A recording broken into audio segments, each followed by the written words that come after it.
not agree with you.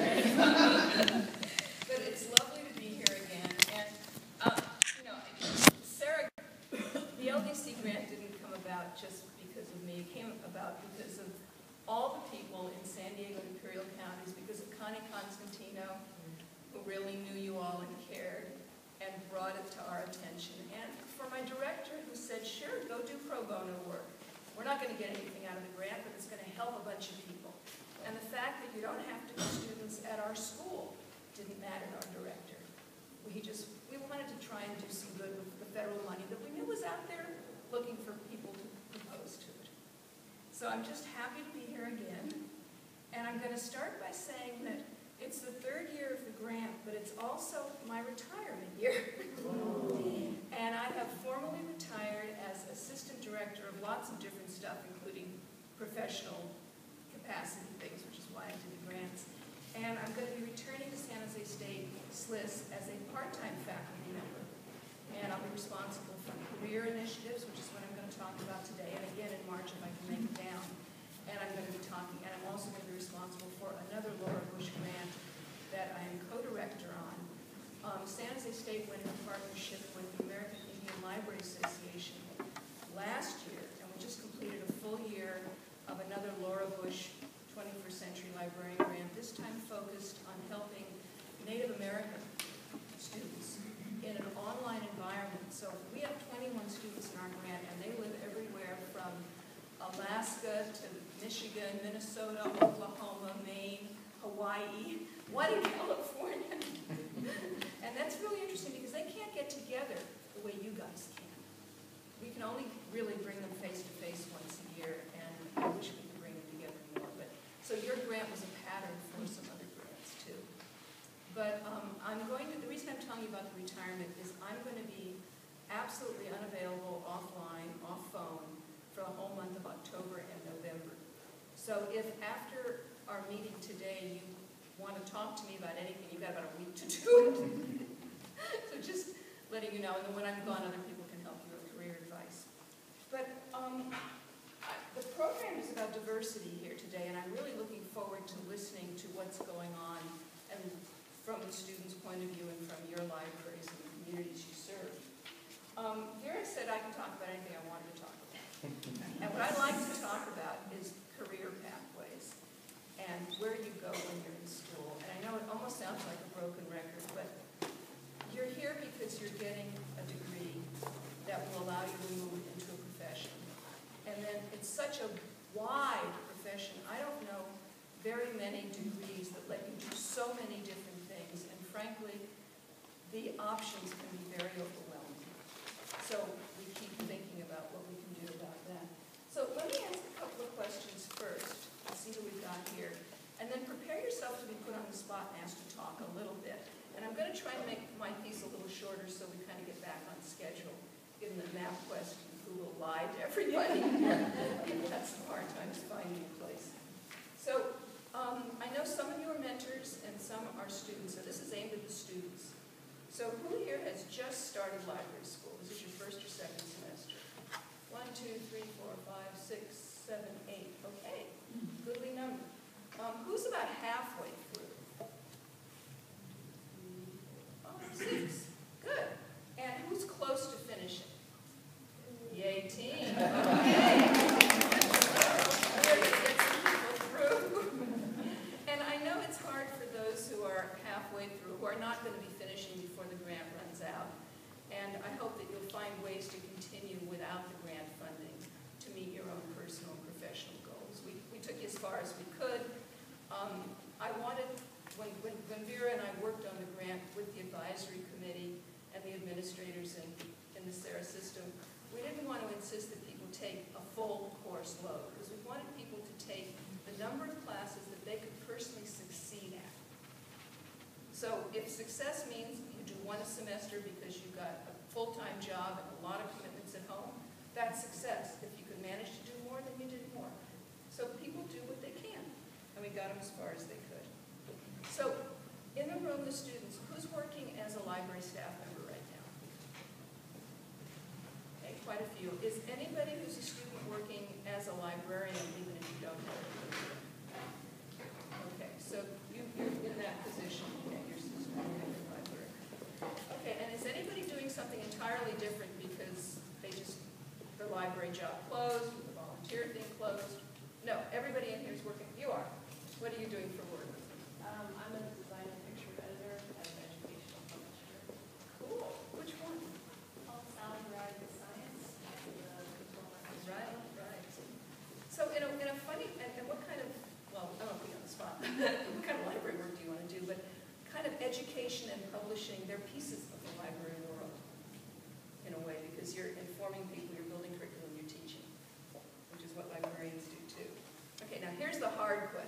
we're just going to do show of hands. Who in the room knows what they want to do for work post-MLIS? You have that goal in mind. Okay. Goal. I want to be a branch librarian down the road. Okay. And I want to work my way up as library assistant, public library, diversity and IT. Diversity and IT, but a branch manager, which means supervision experience somewhere along the line. Okay, who else knows what they want to do? Anybody want to be a programming librarian? Adult, children, adult programming. No, it's very, very important to know what doesn't work for you. And, you know, you also have to be flexible. If there's a programming job and there's a little bit of children's in it, you might find you like children rather than take that job. You know, you got to be a little reality check. Somebody else had their hand up? Young adult services.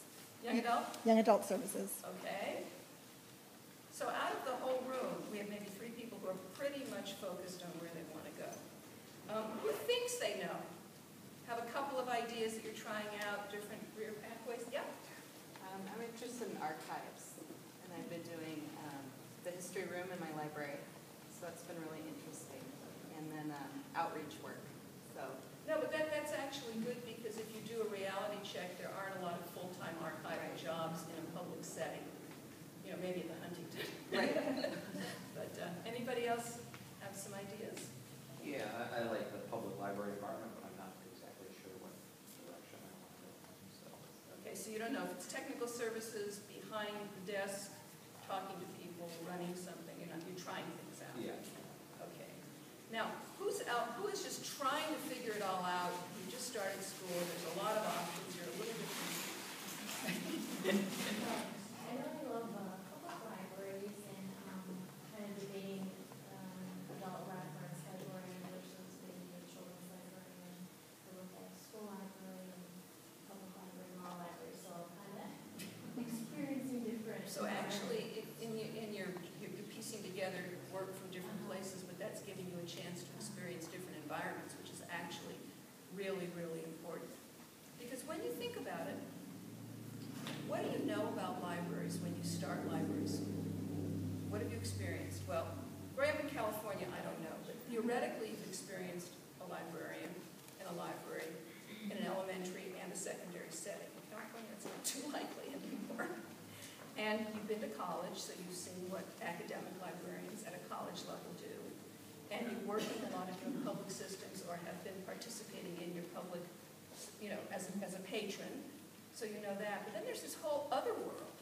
Special libraries, corporate libraries, museum libraries, federal government work, law libraries, and then what I call non-library but information industry stuff. Search, Yahoo, Google, just dialogue, library vendors. Who makes the OPACs you use every day? Do they hire people with library degrees? Absolutely. Do they only hire people who are systems engineers and have a lot of techie background? No. They hire people who understand the field who can go out and talk to librarians and try to help them buy and understand and use them. But they hire people to train on their products. So there's a big, big world beyond your personal experience in libraries that you need to think about, and it's hard to know about it. And when you're in library school, it's kind of tricky because you're working, you've got your family commitments, and then you've got these classes. And the classes take you deep into something and immerse you in it and overwhelm you with it, and you're doing your APA and you're doing whatever it is, and it's hard to look up and say, oh, there's a bigger world out there too. So your responses were absolutely normal for a group. And what I find really interesting is working with the Career Center people at San Jose State, which is a huge university. And we have a very good, the master's degree programs, the MBAs, and the computer science and engineering masters. We do a lot of them, and they do a lot of counseling at the Career Center. The Career Center people tell us at library school that the students they see from library school know the least about what they want to do when they graduate compared to the business school and the engineering and the science people. And I think it's partly because it's huge and it's a tight market too, so you've got to think both ways. So basically, your goal obviously is to find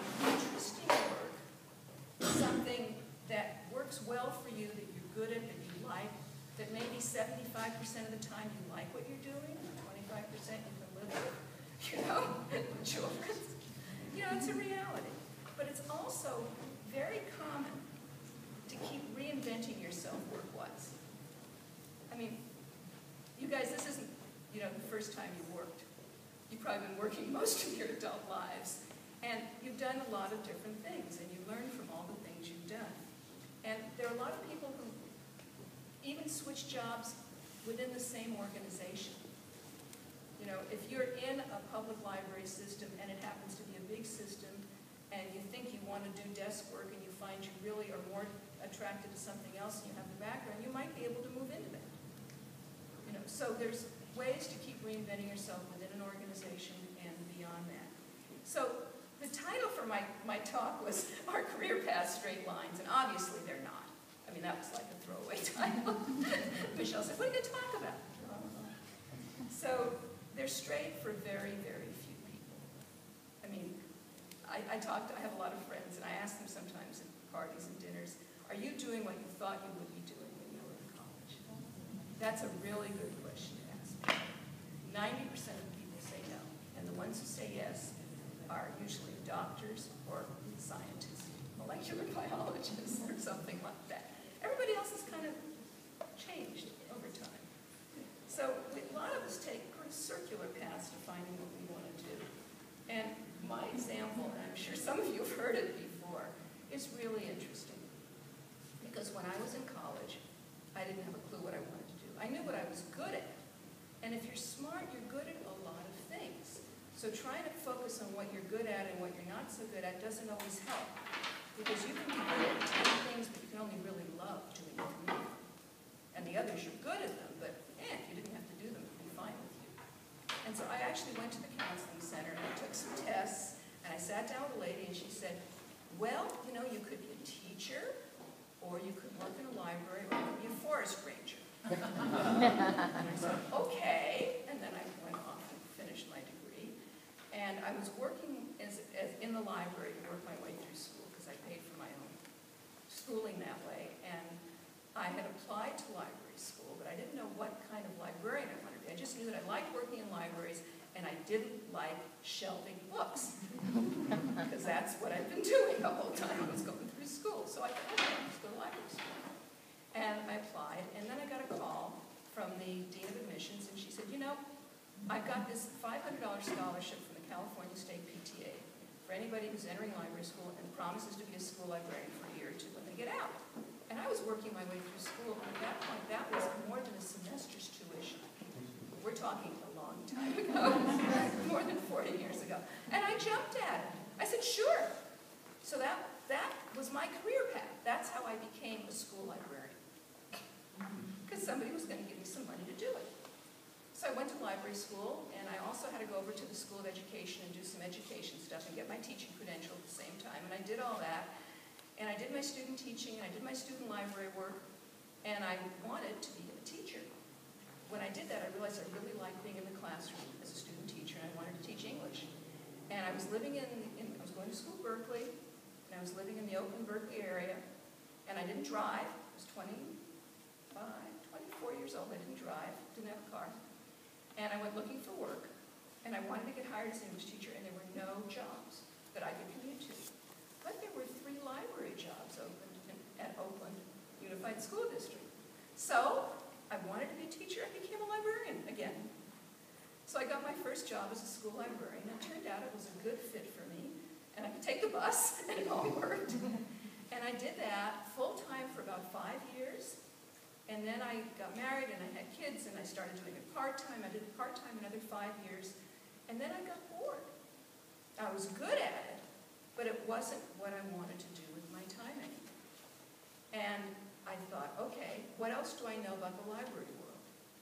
And at that point, I started going to meetings of other groups. I went to the CARL, which was the California Association of Research Libraries. They had these very inexpensive one-day local conferences, and they still do. They're really interesting. And I went to some of the Special Library Association dinner meetings. And sometimes, if I didn't have the money to pay for the dinner, I'd ask if I could just come and network and have coffee and listen to the speaker, and they were fine with that. And so I decided I wanted to be a special librarian. But how am I going to take a resume that says I've been 10 years in children's work and apply to work in a corporate environment? There's a lot of hierarchy and stereotyping in our profession. There was then, I think there is still some of that going on, where if you do children's, it's like, God forbid you should be able to talk to a grown-up.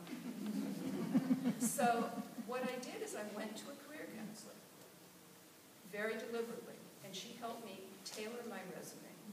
So I spoke of my supervision experience, my budgeting experience, my designing, choosing materials to match my community's needs, the things, taking it a step up from I worked in an environment with K-12. Suddenly it was like these were the skills I had learned which were transferable. And I couldn't do that alone. I needed a career counselor to help me pull that out. And then I went looking for work. And I actually was able, with that resume, to get a couple of interviews. And I got offered the job. And they wanted to start me at starting salary. And I'd been 10 years in the field, and I had kids, and I needed to make a certain amount of money. And I was kind of insulted. And I said, you're not getting a brand new person. I've been running libraries for 10 years. And they said, no, we'd be taking too big a risk on you. So I was kind of unhappy about that. And then my husband came home with a job posting. He'd been on an advisory committee for UC Berkeley Extension. They created a whole new certificate program for technology and education. And now they were looking for a half-time manager to run it. And I had a whole background of technology because in the early days when microcomputers first came out, they went into business classes, word processing, and into libraries. And in the public schools, that's still where you find a lot of them. And I knew a lot about it. And I ended up looking at the job description and saying, I can do all these things. This was for a job I didn't even know existed. The job title was Continuing Education Specialist. What does that mean? But what it told me is just like I said, think about the OPAC and the things you use in a library. Who makes them? Who are the people behind them? This was this big, thick extension catalog that came out every 6 months and said, here are all the classes. Who makes those classes happen? Who looks at the audience and decides this is going to be hot this year and this isn't? Who finds the instructors? Who manages it? It's a continuing education specialist. And I went back to the career counselor and I said, I think this is for me. And she had me do something really interesting. And this is something you could do yourselves. She had me write a couple of tiny little essays, page-long essays, about 3 things where I felt I had accomplished something. And at the time I was in between work and I'd been home with my kids. So one of my big accomplishments was doing the newsletter for the PTA and not doing it on typewriter, but starting to do it on a computer. I mean, things like that and other things. And then she went through with a yellow highlighter and she said to me, the words I've highlighted are the things, are your accomplishment words. And she said, what you're good at is being a broker. And I said, what? And she says, you put people together. You put people together with the things they need. So any job where you're putting people and things together and organizing and making systems work, that's going to be a good job for you. Now that was even broader than me taking my transferable skills from one library environment to another. This was a huge big picture thing. So I went out and I applied for this job and I explained how I would be able to identify the instructors because I knew education, I knew the Bay Area, that I would be able to understand the technology because I worked with it in my personal and professional life, and I got the job. And that turned out to be a great job for 15 years. So what I'm saying, and then I went back into library land, which is where you find me now. So what I'm saying is that basically what you want to do is try to figure out what you're good at and of that what you really like. And then look at the reality. What's out there where I can kind of make this work? So rather than thinking of your jobs, your future jobs as titles, I'm going to be a branch librarian. I mean, that's important to identify that, but you also have to identify what skills you're going to bring that make that a good fit for you and a good fit for whoever's going to hire you.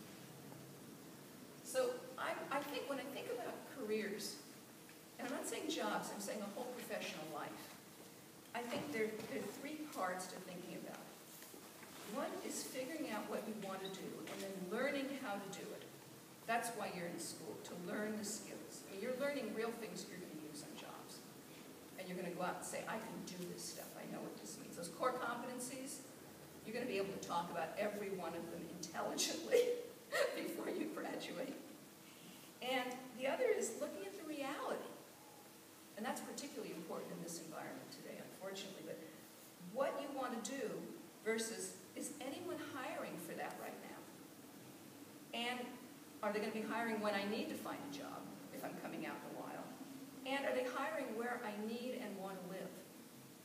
Because if I get somebody who says to me, I live in San Francisco, I can't leave San Francisco, I want to work in the public library as a librarian in the main branch doing X, and I'm currently a CPA, and I've done no internship and have no library experience, but I'm a straight A student. Are they competitive? No. It's really unfortunate because they'd probably be fine at it, but they have to show they can be. So if that person can't move, then what's the reality? How are they going to work their way in? Is there some way they can do it? Maybe there isn't a way, and they have to think of something else to do. I'm just being really honest. You have to look at not just what you're good at doing and what you want to do, but what the reality is of what's out there. And that's a piece that it's hard for students to think about because there are so many jobs and there's so many ways to look at it and you're so busy with other things. But it's important to start doing that early and often when you're in a program that's going to graduate you with a professional degree.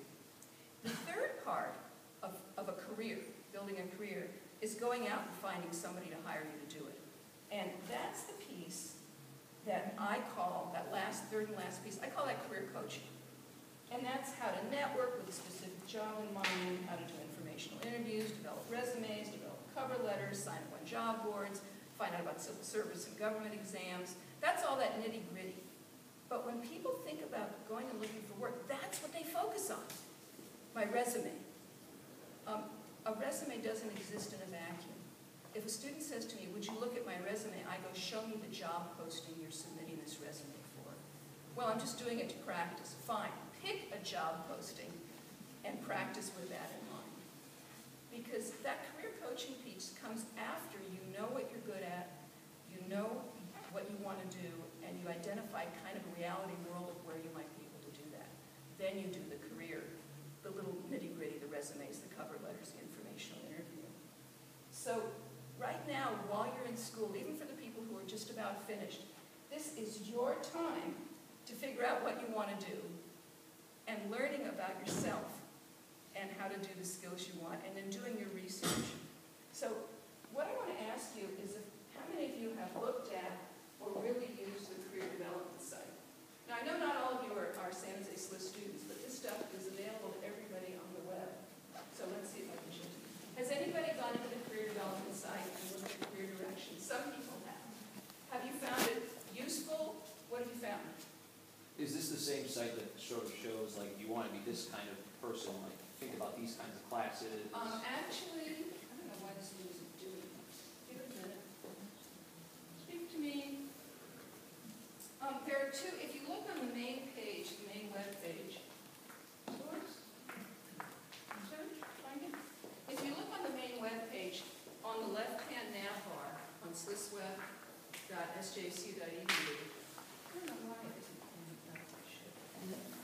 It should. We'll have someone come take a look at it. Is it computer 2, but by any chance? For what time? F10 or F4 toggles Tell me just to between. hit 2 and it will show. So Angie will come in a minute and look for it. I don't know why it isn't finding it. But anyway, it's tight. Someone's gonna come take a look at it for you, Jane. Yeah, I think it might have gotten unplugged another computer. Anyway, if you look at it, we've got two little links. One says career development and the other says career pathways.